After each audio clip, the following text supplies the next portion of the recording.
Olá, tudo bem? Nós estamos aqui para falar sobre enriquecer, ambição de muitos, realização de poucos. Ou seja, ter uma consciência de prosperidade.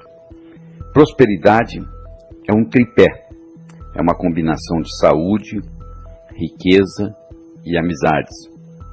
Se você tem dinheiro, mas está em fase terminal de câncer, eu acho que você daria todo o dinheiro do mundo para se curar, não é verdade? Pois é, não adianta nada você ter dinheiro, você ter saúde. Mas imagine que você tenha dinheiro, que você tenha saúde, mas você não tem com quem compartilhar. Também a vida não teria graça, né? Então essa combinação de saúde, riqueza e amizades é que faz a verdadeira prosperidade. Claro que dentro da riqueza está o aspecto do sucesso financeiro. Sucesso financeiro é quando você nunca faz nada por causa do dinheiro, ou deixa de fazer algo que você goste por falta de dinheiro.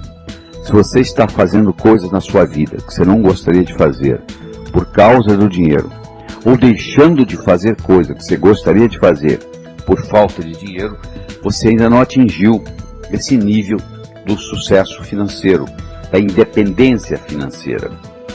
Nós temos 4 níveis financeiros. O nível 1 é o nível da sobrevivência. A própria palavra já diz, você está sobrevivendo, você está ganhando hoje o que você gastou ontem, ou seja, você está gastando mais do que você está ganhando. O nível 2 financeiro é o que eu chamo trocando 6 por meia dúzia, ou seja, você está gastando aquilo que você está ganhando, não sobra nada. O nível 3 é o debaixo do colchão. Você consegue ganhar mais do que gasta, só que você não sabe como fazer essa sobra render para você. Você coloca ela, entre aspas, debaixo do colchão. E finalmente, você adquire a independência financeira, que infelizmente somente 5% da população no mundo tem essa independência financeira. Então o que nós vamos discutir aqui é como você adquirir a consciência da prosperidade para você fazer o dinheiro trabalhar para você, em vez de você trabalhar para o dinheiro. A consciência da prosperidade permite você viver nesse universo sem esforço, com ou sem dinheiro. É mais fácil você fazê-lo com dinheiro do que você fazê-lo sem dinheiro. Mas existem pessoas que vivem nesse mundo de uma forma muito boa, sem necessariamente terem dinheiro. Mas não é esse o caminho que nós estamos escolhendo aqui. Nós estamos escolhendo o caminho da prosperidade, onde você aprenda a gerar riquezas. E para você aprender a gerar riquezas, você tem que, antes de mais nada, entender a roda da abundância. A prosperidade na sua vida é diretamente proporcional à velocidade com que a roda da abundância gira na sua vida. Você deve estar perguntando, por que a roda da abundância não gira numa velocidade maior na minha vida? Ela talvez não gire por bloqueios emocionais, que é uma das razões. Você pensar que dinheiro é sujo, que gente rica não entra no céu, que é mais fácil um camelo passar pelo fundo de uma agulha do que um homem rico entrar no céu, ou por ignorância às leis da riqueza, ganhar, gastar, economizar e investir, que são leis universais que funcionam em qualquer lugar, que deveriam ser ensinadas já no jardim da infância, mas que a maioria nasce, vive e morre e não aprende com elas. E a matemática financeira, tão importante se aprender a mexer com os números. Existe uma doença disseminada no mundo chamada logicofobia, que é adquirida, eu acredito, no jardim da infância, onde a pessoa não gosta de lidar com o número. Se você tem dificuldade de lidar com um número, dificilmente você vai ser um milionário, porque milionário requer o conhecimento de números. Então o que nós vamos fazer aqui é mostrar para você, primeiro, como é que você pode remover esses bloqueios emocionais. Imagine a seguinte situação: você tem 6 anos de idade, você está jantando com seus pais, seus irmãos, o seu pai provavelmente sentado na cabeceira da mesa, dizendo o seguinte: eu prefiro ser pobre e honesto do que rico e desonesto. É preferível ser pobre e honesto do que rico e desonesto. Você com 6 anos de idade, você não vai levantar a mão e arguir com seu pai que você conhece pobre honesto, pobre desonesto, rico honesto e rico desonesto. E, consequentemente, pobreza, riqueza, honestidade e desonestidade não tem correlação. Você não tem essa experiência para arguir com seu pai.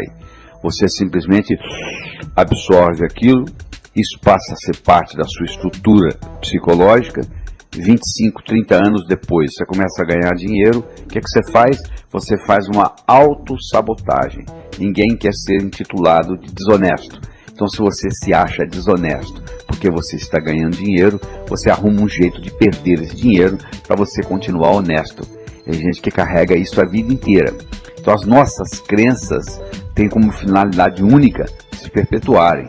Uma crença, uma vez estabelecida, tem como função única e exclusiva se perpetuar.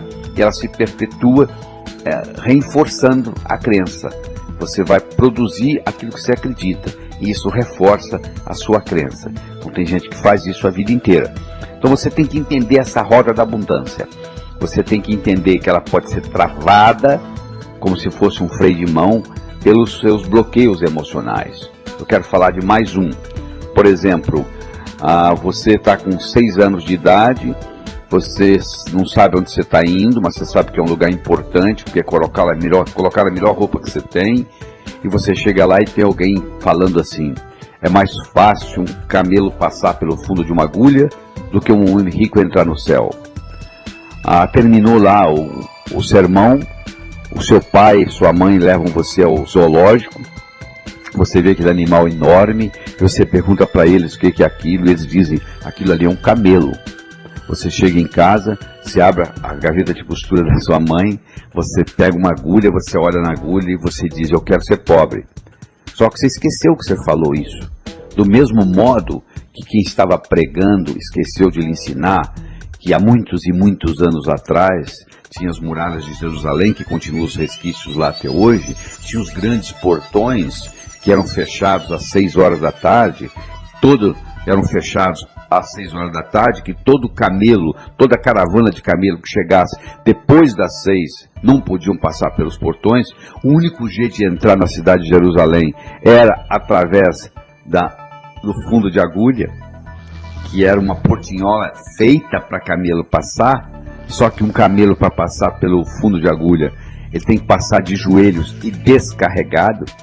Passar de joelhos não é muito difícil para um camelo, e sem carga. E a simbologia aí é que para entrar no reino dos céus, você tem que entrar humildemente e sem a sua carga material. Caixão não tem gaveta, mortalha não tem bolso. Tudo que você, entre aspas, tem, na realidade você não tem. Você está tomando conta, porque se você morre, tudo isso fica aí. Você vai levar apenas a sua experiência de vida. Então, isso é verdade, que para entrar no reino dos céus, você vai entrar sem os bens materiais. Mas não é verdade que se você tiver bens materiais, você não entra no reino dos céus. Eu acho que é até o contrário. Se você souber trabalhar bem com esse instrumento chamado dinheiro, isso facilita até a sua espiritualidade. Uma corda é uma corda. Você pode usá-la para enforcar alguém ou para salvar alguém do abismo. Intrinsecamente, a corda não é boa nem ruim. Uma faca é uma faca. Você pode usá-la para passar manteiga no pão ou para matar alguém. Intrinsecamente, a faca não é boa nem ruim. O dinheiro é um instrumento que, quando bem usado, é um caminho para a espiritualidade. Então você tem que entender isso. Você tem que entender que não tem nada errado em você ganhar dinheiro. Agora, você tem que entender que também você não vai levar nada daqui. Você tem que fazer o dinheiro funcionar para você e para os outros. Então vamos entender melhor a anatomia e a fisiologia dessa roda da abundância. A roda da abundância tem duas partes: o doar e o receber. Você não consegue rodar uma roda com a metade. Tem que ter as duas. Tem gente que tem problema em doar, são muito egoístas. Tem gente que tem problema em receber, são muito soberbas. Tem gente que tanto tem problema em doar quanto em receber. Uma pequena minoria não tem problema nem em doar nem em receber. Você tem que começar a analisar no seu caso, se você tem dificuldade para doar, se você tem dificuldade para receber, ou às vezes até tem dificuldade nas duas partes, doar e receber. Você tem que fazer a sua autoanálise e chegar a essa conclusão. Se você quiser aumentar a sua prosperidade e fazer a roda da abundância rodar com mais velocidade, girar com mais velocidade na sua vida, você tem que aprender a trabalhar com doar e receber. Essa analogia que eu faço para você é o jardineiro que chega para podar as plantas no jardim para fazê-las crescer. Olha que interessante. Quando você está podando, você está fazendo crescer. Então, quando você está doando, você está como se estivesse podando a árvore do dinheiro. Esse podar, entre aspas, da árvore do dinheiro, pode ser um doar na forma de generosidade ou pode ser um doar na forma de caridade. Quando você doa para alguém que necessita, você está sendo caridoso. Quando você doa para alguém que não necessita, você está sendo generoso. Se você dá um presente para um amigo seu no aniversário dele, e ele muito bem poderia comprar esse presente, que tem dinheiro para isso, você não está sendo caridoso para com seu amigo no aniversário. Você está sendo generoso. A recomendação é que você pratique as duas coisas. Você tem que praticar caridade e você tem que praticar generosidade. Se você praticar só caridade, você está enviando a seguinte mensagem para o seu inconsciente: no mundo só ganha quem precisa, portanto eu vou ficar necessitado para ganhar. Se você também pratica generosidade, doando coisas, presentes para quem não precisa, você está enviando uma outra mensagem para o subconsciente, para o inconsciente: eu não preciso estar necessitado para ganhar. Então a minha recomendação é que você pratique as duas coisas, tanto a caridade quanto a generosidade.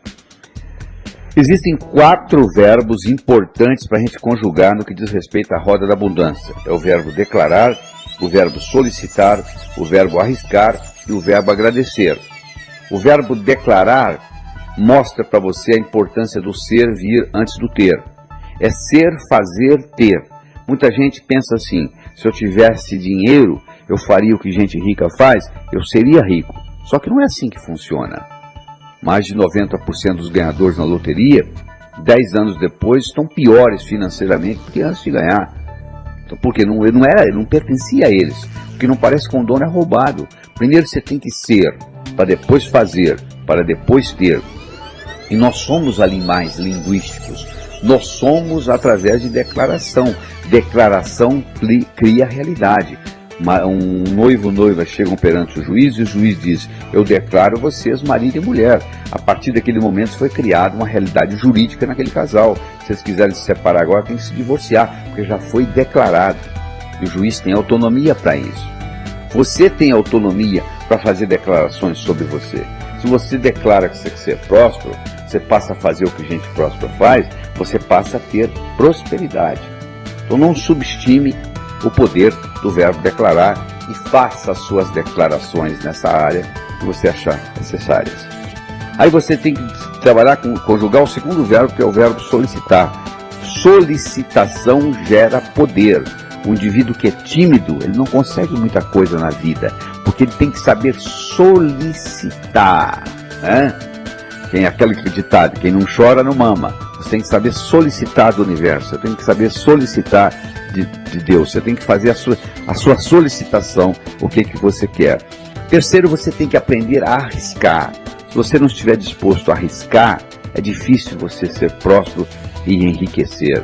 Elizabeth Kubler-Ross era uma psicóloga suíça que morou a vida toda nos Estados Unidos e que dava um curso ensinando a pessoa a morrer de 10 dias, e no último dia ela dava uma prova para ver se você estava realmente preparado para morrer. E nessa prova tinha uma pergunta que todos respondiam da mesma forma. A pergunta era a seguinte: se você tivesse que viver a sua vida de novo, o que você faria diferente? Todos respondiam a mesma coisa: arriscaria mais. Você que está aí me escutando, quando você tiver 90, 95 anos, e alguém lhe fizer a pergunta: se você tiver que viver a sua vida de novo, tivesse que viver a sua vida de novo, o que você faria diferente? Você também irá responder: arriscaria mais. Arriscar mais não é fazer besteira, é um risco calculado. O trapezista no circo, ele larga um trapézio para pegar o outro, mas ele dá uma olhadinha para ver se o outro trapézio está vindo. Mas naquele período que ele largou um para pegar o outro que já está vindo, ele passa por um momento de vulnerabilidade. Então tem gente que passa a vida inteira não querendo ficar vulnerável em momento nenhum, brigando por um, entre aspas, segurança, que na realidade não existe, né? Não existe segurança na vida, apenas oportunidades. Você tem que conjugar mais na sua vida o verbo arriscar. E finalmente você tem que trabalhar com o verbo agradecer. Gratidão é a mãe de todas as outras virtudes. Se você observa, as pessoas em geral estão reclamando daquilo que tiveram e perderam, ou daquilo que gostariam de ter e não obtiveram ainda. Raramente se encontra uma pessoa dizendo assim: eu gostaria de ter isto e tenho, eu não gostaria de ter aquilo e não tenho, eu gostaria de ter uma boa família e tenho, eu não gostaria de ter câncer e não tenho.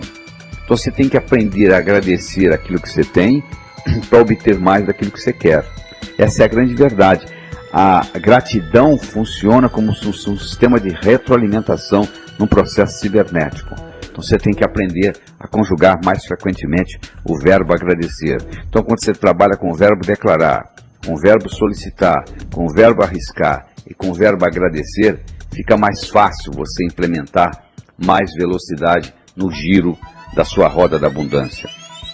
Nós estamos discutindo aqui aspectos científicos, aspectos filosóficos e aspectos psicológicos da prosperidade. Então, se você me permite, eu vou recordar com você o que é ciência. Ciência é o estudo da causa e efeito dos fenômenos naturais.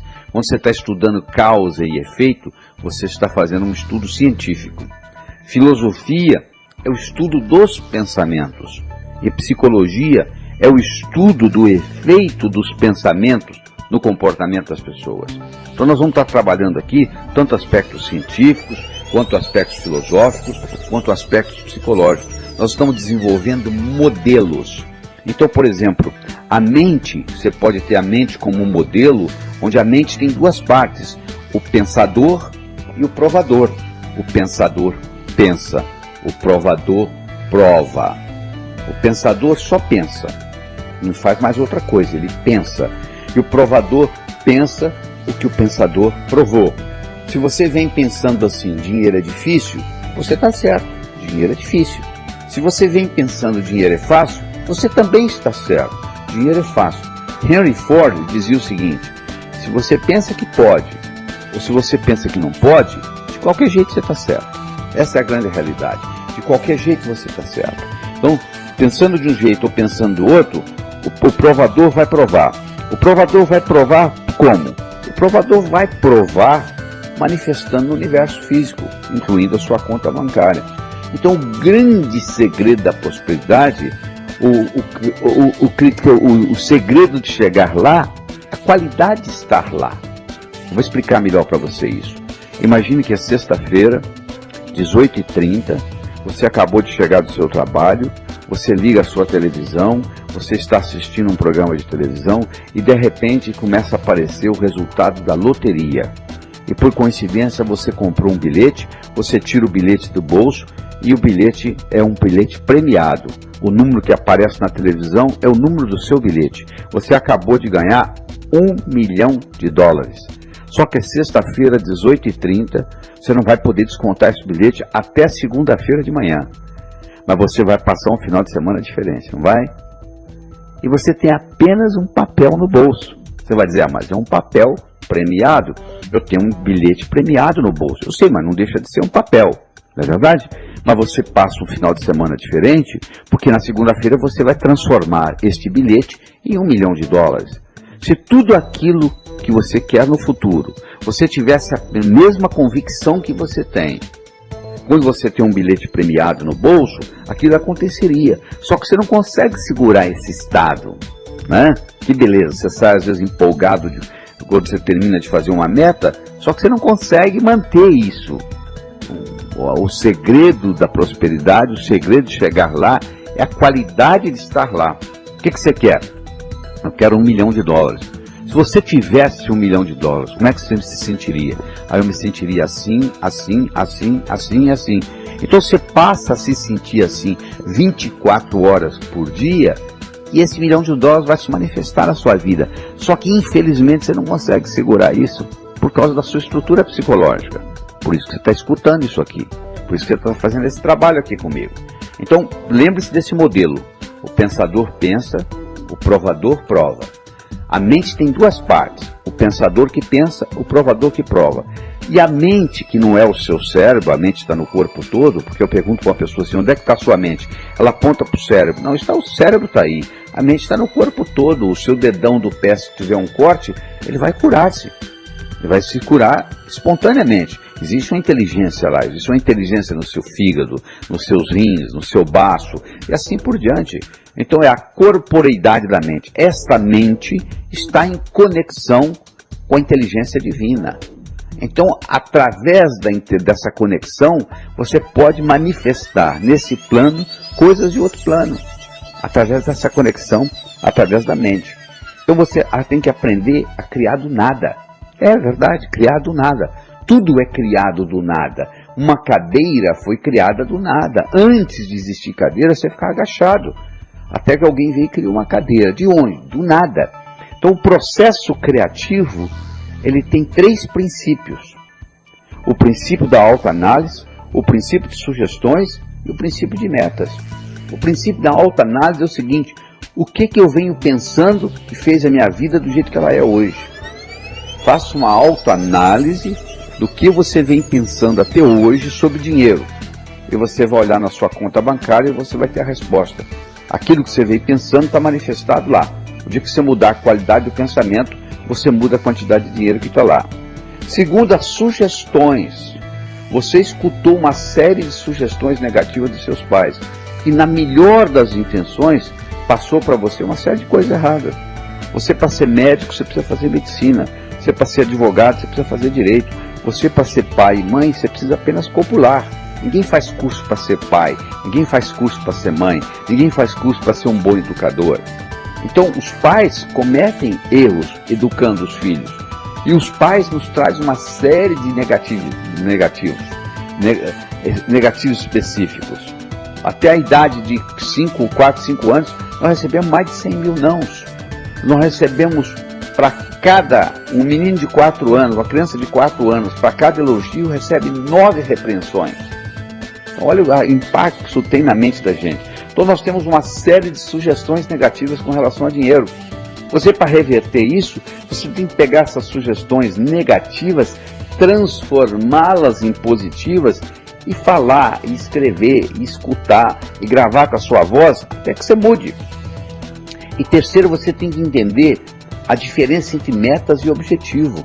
Se eu estou em Nova York e quero ir a Chicago, eu saí de Nova York e fui para Chicago, eu tenho uma meta. Agora, se eu estou em Nova York e quero viajar oeste, quando eu chego em Chicago ainda tem mais oeste. Quando eu chego em Los Angeles, tem mais oeste. Quando eu chego em Honolulu, no Havaí, tem mais oeste. Quando eu chego em Sydney, na Austrália, tem mais oeste. Como a Terra é redonda, eu vou voltar a Nova York. Então, quando eu estou viajando oeste, eu tenho um propósito, viajar oeste. Quando eu estou indo para Chicago, eu tenho uma meta. Então, uma coisa é você ter meta, outra coisa é você ter propósito de vida, ou finalidade de vida. Qual é a sua finalidade de vida? Essa é uma pergunta que você tem que fazer 21 dias seguidos, toda noite antes de dormir. Qual é a minha finalidade de vida? No momento que você descobre a sua finalidade de vida, vários milagres irão ocorrer na sua vida. Você vai ver que você vai ter mais energia, mais disposição. Segunda-feira passa a ser o melhor dia da semana. Você não tem mais problema financeiro no seu universo físico, etc, etc, etc. Você tem que perguntar para você mesmo, qual é a minha finalidade de vida? E não é uma pergunta só, você tem que fazer isso. Tem gente que leva 1 mês, 2, 3 para descobrir. No momento que você descobre a sua finalidade de vida e alinha as suas metas com a sua finalidade de vida, muita coisa muda na sua vida. Então, você entender essa diferença entre meta e objetivo ou propósito ou finalidade faz uma diferença enorme na sua vida. Eu agora quero começar a discutir com você as leis da riqueza, que são leis que deveriam ser ensinadas no jardim da infância. Isso funciona, é igual gravidade, funciona em qualquer parte do mundo. Qualquer lugar que você aplicar as leis da riqueza, que é a lei do ganhar, a lei do gastar, a lei do economizar e a lei do investir, essas leis funcionam em qualquer lugar. Então vamos começar com a lei do ganhar. Todo dinheiro é criado pela mente humana. Aliás, eu sempre digo, problema financeiro não se resolve com dinheiro. E quem escuta isso pela primeira vez acha um absurdo. Como que problema financeiro não se resolve com dinheiro. Não, não se resolve com dinheiro. Problema financeiro se resolve com imaginação. Você está devendo o seu aluguel, você pega o dinheiro emprestado com o seu cunhado, você não faz mais nada. Mês que vem, olha aí, ó, já venceu de novo e o seu cunhado já está querendo receber. A sua empresa não está indo bem. Você vai ao banco e pega dinheiro emprestado e não faz mais nada. No mês seguinte, olha lá, ela continua não indo bem, você agora deve o capital e os juros. O Brasil vai lá e pega dinheiro emprestado com FMI e não faz mais nada. Olha que interessante. Cada vez que o Brasil pega dinheiro emprestado com FMI, nós nos tornamos mais súditos do imperialismo. É uma neocolonização. Não são barcos atracando em nossas praias. É uma neocolonização econômica. Problema financeiro se resolve com imaginação. Tudo que existe no universo físico, pode olhar aí, onde você está, escutando esse material, olha aí, escolha o que você quiser. Esse objeto que você escolheu, primeiro passou pela mente de alguém. Primeiro passa pela mente da pessoa, para depois chegar no universo físico. O processo criativo ele é duplo. Ele primeiro acontece na mente. A riqueza é a mesma coisa. Você acha que você vai andando na rua e um dia a riqueza vai cair na sua cabeça? Não, não é assim que vai funcionar. Você primeiro tem que criar essa riqueza na cabeça. Essa é a lei do ganhar. A segunda lei é a lei do gastar. O valor do dinheiro é determinado pelo comprador e vendedor em cada transação. Isso é importante você entender isso.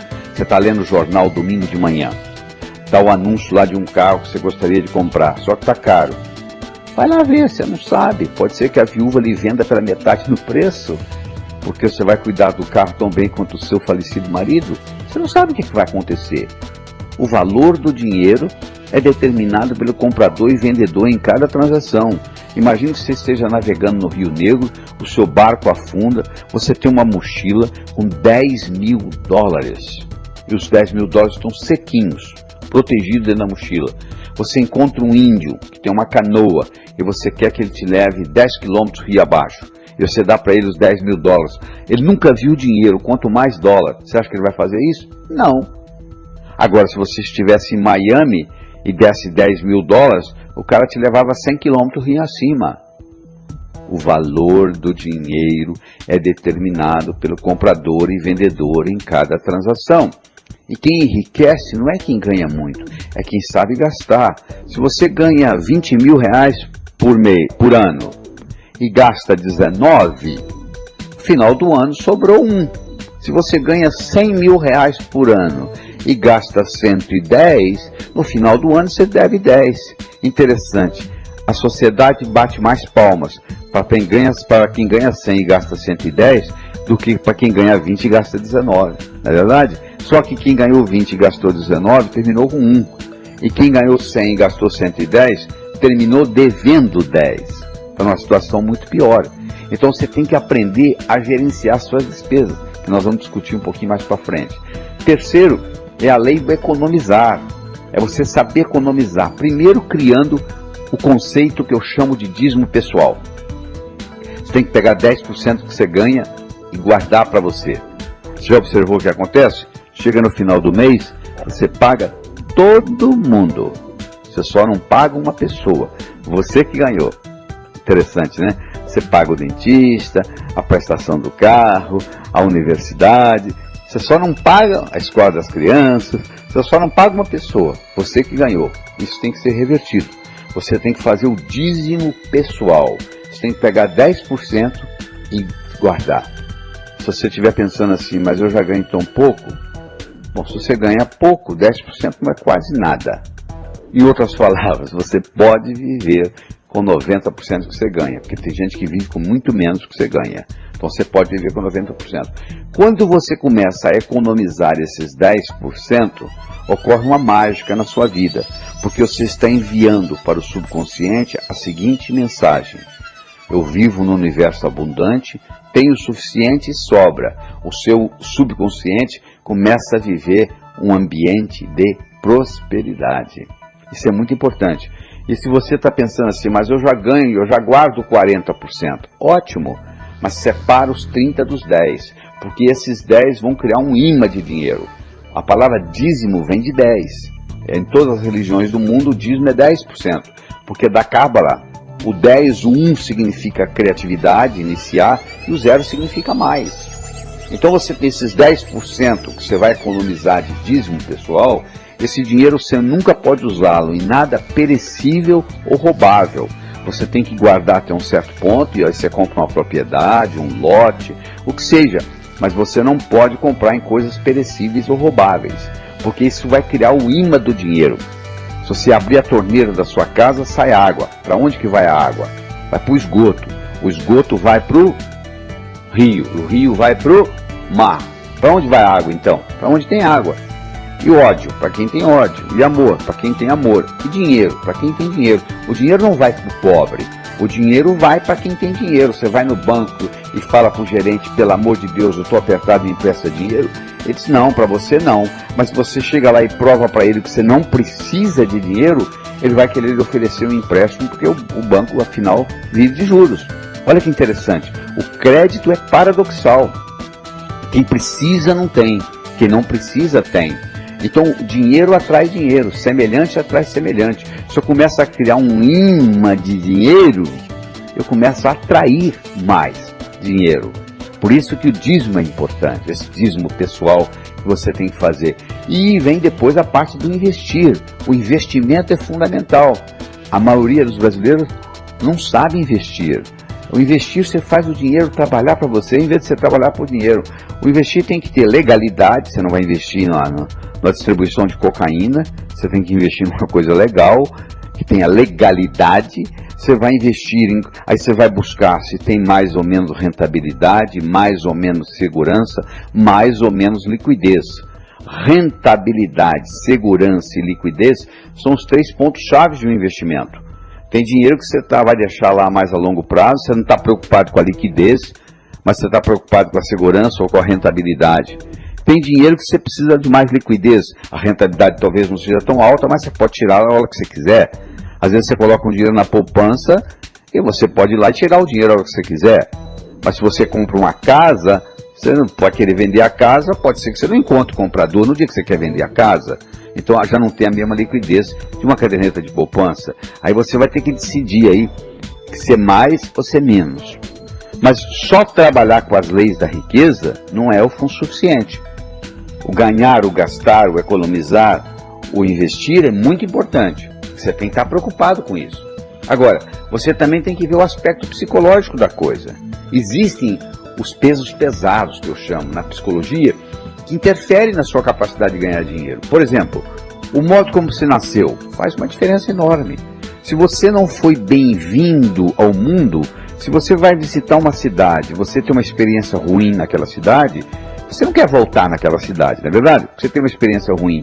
Se você chega aqui e você tem 14 horas de trabalho de parto, já ficou complicada a sua chegada. Então o modo como você nasceu faz uma diferença enorme. E não adianta você fazer terapia, porque os traumas do nascimento, naquela época você não tinha linguagem. Eles são codificados a nível celular. Você tem que trabalhar com terapias corporais.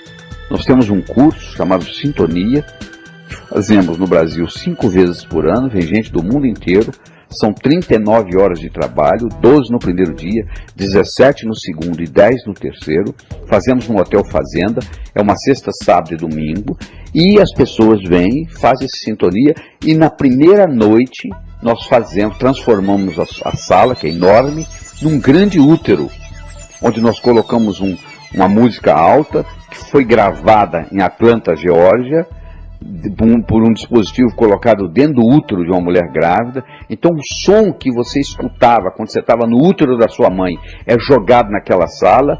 Nós colocamos essência que dá um aroma de maternidade, de lavanda, e nós fazemos uma respiração onde você respira, inspira, expira, inspira, expira, e você cria o que em medicina nós chamamos de uma alcalose respiratória, e você volta a sua vida intrauterina, e você tem a sensação dos traumas, e você libera, tem uma catarse dos traumas que ocorreram com você durante isso.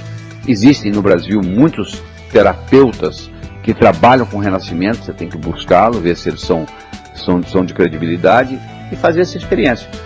Ou você pode ligar para o nosso escritório em São Paulo, o código aqui de São Paulo é 11, o telefone é 38890038 e se informar quando será o próximo curso Sintonia. Que não cuida só disso não, cuida de muitas outras coisas. Nos 2 primeiros dias nós trabalhamos com a parte pessoal, lavamos a sua alma. E no 3º dia lhe damos uma visão empresarial. Esse é o problema do nascimento. O segundo é a síndrome da desaprovação dos pais. Eu não posso ganhar muito mais dinheiro que meus pais porque eles vão se sentir humilhados. Eu vou ganhar mais, mas um pouco mais. Então, se você tem a síndrome de desaprovação dos pais, se você tem essa necessidade de não ganhar muito mais do que seu pai, às vezes essa necessidade até é inconsciente, 30% das pessoas no mundo têm a síndrome da desaprovação dos pais, que funciona na roda da abundância como se fosse um freio de mão, essa é a grande verdade. Então 30% das pessoas têm, eu não sei se é o seu caso, mas o fato é que essa síndrome da desaprovação dos pais, ela trava a roda da abundância.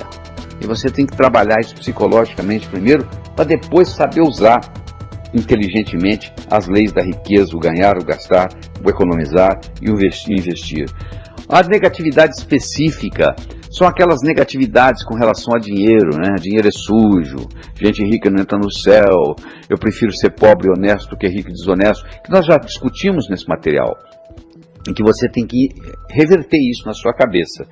E a sensação de morte iminente é você ter aquela sensação de que você vai morrer a qualquer momento. Então, a pessoa que tem um sofrimento no nascimento, e quando ela respira pela primeira vez, ela respira, porque o nascimento aqui fora da vida intrauterina começa com uma inspiração, e a vida termina com uma expiração. Por isso, quando alguém morreu, se diz, fulano expirou, morreu, quer dizer, parou de respirar. Então, quando você inspira, se você inspira com uma sensação de dor e uma sensação de morte, isso fica codificado no seu cérebro. Então, a gente tem que viver com a sensação que a gente fosse viver para sempre. Quantas pessoas você conhece com 65 anos de idade, que tem uma experiência enorme, bonita, que podia estar sendo útil à humanidade e já está se programando para morrer? Na verdade, as pessoas que vivem muito, que passam dos 90, 100 anos, são pessoas que estão constantemente tendo desafios, criando novidades na cabeça, tendo metas novas, como se fosse viver para sempre. Isso é muito importante. E a outra coisa que eu quero discutir do ponto de vista psicológico é essa desculpa do karma. Eu não estou aqui para discutir se existe ou não existe karma. Eu estou aqui para dizer o seguinte, tem gente que usa uma desculpa. Sabe por que eu não consigo ganhar dinheiro nessa vida? Por causa do meu karma. Para você eu gostaria de dizer o seguinte, se a sua vida passada fosse mais importante do que essa, você estaria vivendo a vida passada e não esta. Eu acho que mais importante do que karma, mais importante do que tudo, é o nosso livre-arbítrio. Isso nós temos. A cada momento você tem direito de ir para a esquerda ou para a direita, ou ir em frente ou voltar. Esse livre-arbítrio é uma característica que nem Deus tira da gente. Cada um tem seu direito ao livre-arbítrio. Eu acho que se você tivesse vindo aqui para viver exatamente uma história já totalmente escrita, na minha opinião, seria uma sacanagem cósmica. Na realidade, nós somos co-criadores da nossa existência.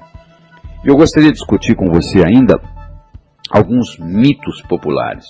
Quando eu digo mito, é porque falta causalidade. Existe uma diferença entre casualidade, que quer dizer por acaso, e causalidade, que tem uma causa. Então as pessoas confundem uma coisa com a outra.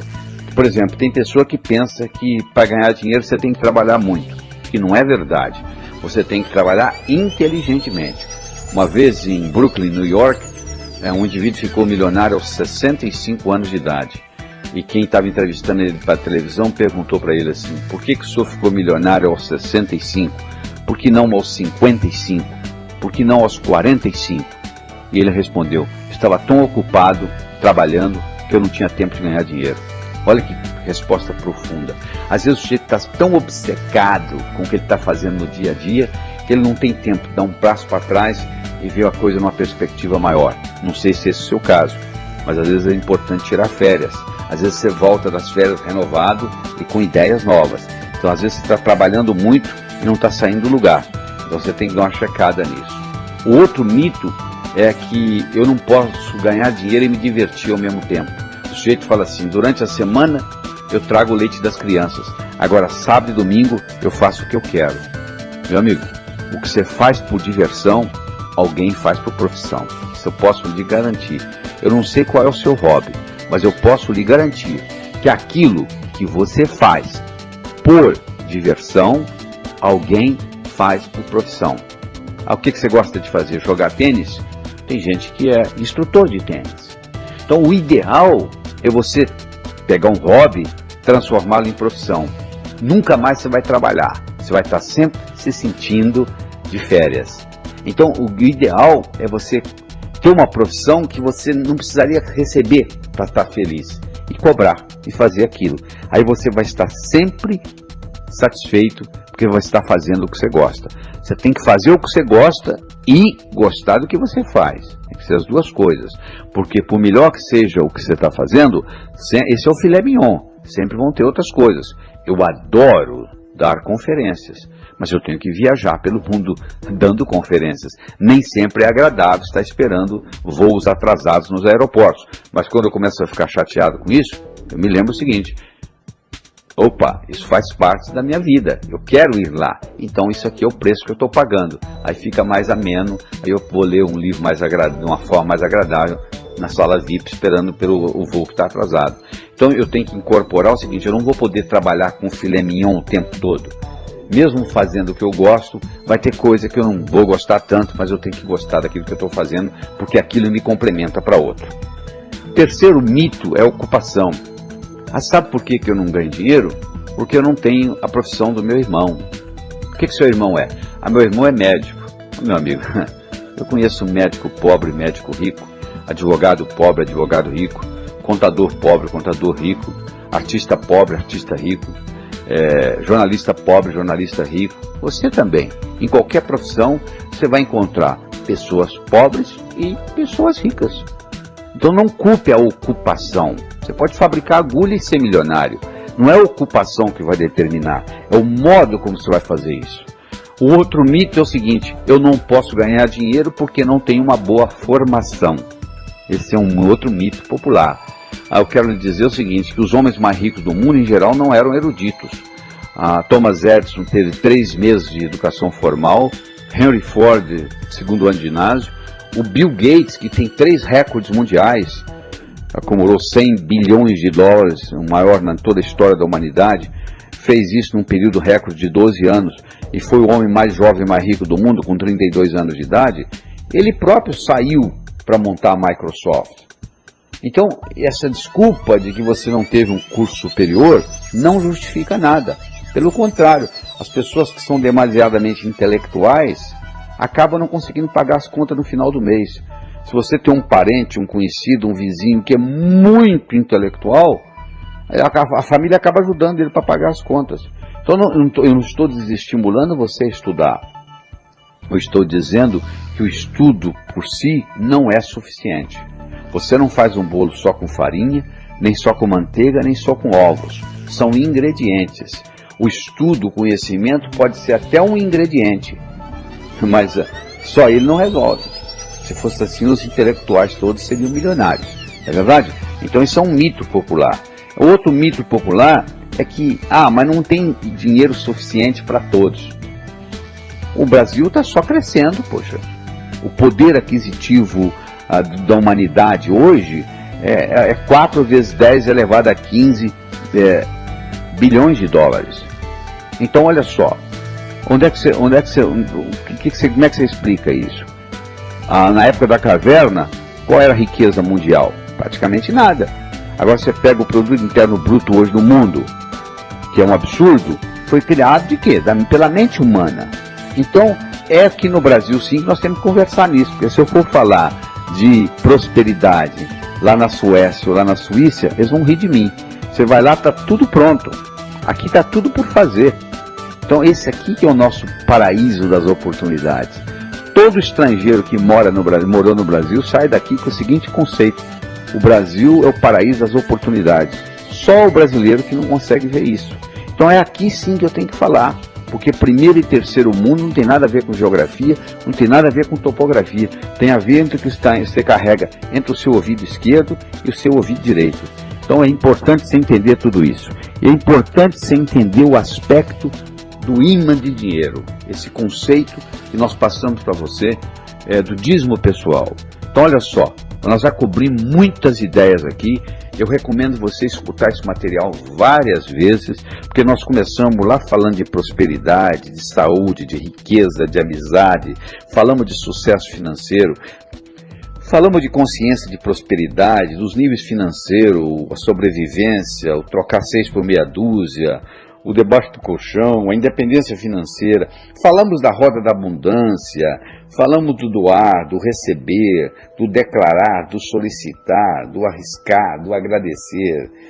Abordamos o aspecto da ciência, da filosofia, da psicologia. Apresentamos aquele modelo de mente, do pensador e do provador. O pensador pensa, o provador prova o que o pensador está pensando. Se você muda o seu pensamento, você muda a sua vida. Mostramos o processo criativo, onde você passa a ser co-criador da sua existência, onde você tem o princípio da autoanálise, você tem o princípio das sugestões, você tem o princípio de metas. Fizemos a diferença entre objetivo e meta. A meta é Chicago, o objetivo, o propósito é você viajar oeste, que você nunca vai chegar, você só cumpre o seu propósito na hora que você morrer. Se você estiver vivo, significa que você ainda está trabalhando com o seu propósito.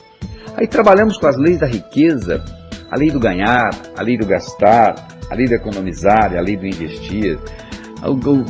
Toda a riqueza é criada pela mente humana. Você não vai caminhar na rua e a riqueza vai cair na sua cabeça. Se você quer enriquecer, você tem que aprender a criá-la você mesmo. Falando da lei do gastar, o valor do dinheiro é determinado pelo comprador e vendedor em cada transação. Mostramos que o que vale para um não vale para o outro. Falamos da importância da economia, de você saber economizar, de você separar os 10%, de você trabalhar com a generosidade, de você trabalhar com a caridade. Falamos a importância do investir, você colocar o dinheiro trabalhando para você, em vez de você trabalhar por dinheiro. Falamos da importância da liquidez, da rentabilidade, da segurança e, claro, da legalidade do seu investimento. Abordamos os aspectos psicológicos da prosperidade, falamos da importância dos traumas de nascimento que você tem que liberá-los com terapia, que chama Rebirthing, criado pelo Leonard Orr, um discípulo de Freud. Falamos sobre karma, aí discutimos mitos, uma coisa é casualidade, outra coisa é causalidade, que não são sinônimos. Trabalhar muito não é causa de riqueza, eu trabalho muito, então não é que eu não estou dizendo você para não trabalhar. Mas acontece que só trabalhar não é suficiente. Você deve procurar uma coisa que você gosta e fazer do seu hobby a sua profissão.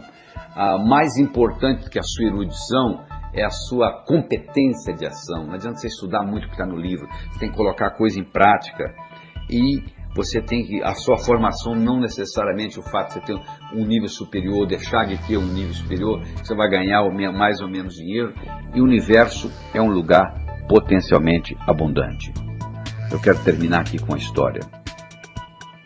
Era uma vez, no inferno, Lúcifer estava muito preocupado porque estava havendo uma crise, o número de pecadores estava diminuindo. Ele convocou uma reunião de marketing e começou a discutir e escutar conselhos e opiniões do pessoal. E um capeta mais antigo levantou a mão e disse: eu acho que lá na Terra nós temos que fazer o sujeito gastar mais. Porque para gastar mais ele vai ter que ganhar mais. Para ganhar mais ele vai ter que trabalhar mais. Ele vai trabalhar, ganhar, gastar, trabalhar, ganhar, gastar. A vida vai passar e não vai fazer nada, vai terminar aqui, não vai evoluir. Aí o Lúcifer falou: sua opinião é muito boa, mas eu quero escutar outros. Um outro capeta levantou a mão e disse: eu acho que lá no planeta Terra a gente deve fazer o ser humano só gostar do outro, só se preocupar com o outro, só fofocar sobre o outro, só cuidar do outro, não ter amor próprio, não cuidar de si próprio, não evoluir e terminar aqui. E o Lúcifer disse: a sua opinião também é boa, mas eu quero escutar mais. E um capetinho estagiário, um diabinho estagiário levantou a mão.